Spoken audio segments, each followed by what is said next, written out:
Voilà, la version longue de ce reportage donc ce soir sur BFM TV.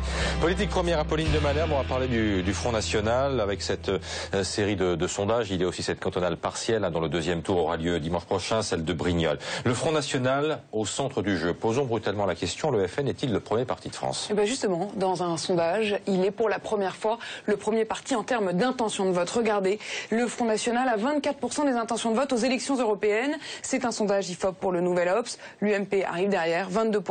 Et le PS, troisième avec 19%. Alors face à cette situation, le PS et l'UMP, ils sont un peu comme une poule qui a trouvé un couteau. Ils se demandent, qu'est-ce qu'on fait? Alors, côté UMP, on le voit bien, ils sont divisés. Ils se testent. Il y a le nini de Jean-François Copé, il y a le moins sectaire des deux de François Fillon, dont son entourage me dit d'ailleurs que sur cette question-là, il se cherche. Et puis, côté PS, il se cherche un peu aussi, puisqu'il se demande s'il faut continuer à appeler à voter UMP pour faire battre le Front National.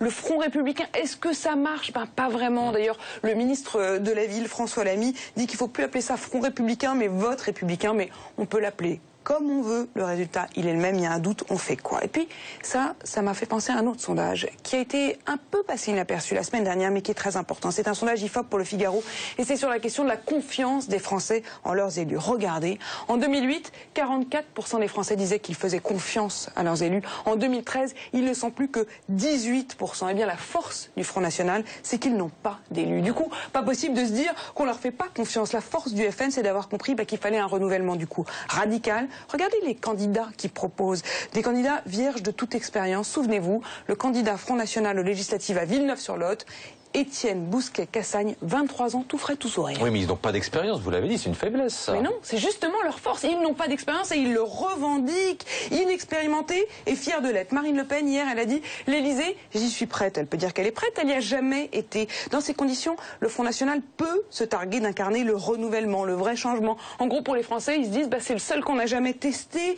Je vais faire même un peu de provocation, Christophe. Les autres partis, il ferait bien de s'inspirer du FN. Pas sur le fond, mais sur la méthode.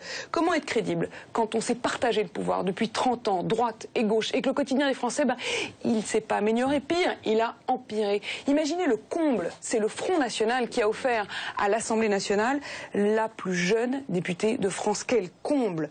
À la limite, on pourrait se dire que ce qui fera vraiment baisser le FN, c'est qu'il se frotte au pouvoir, qu'il s'y frotte et qu'il s'y pique. Merci beaucoup, Apolline de Malherbe.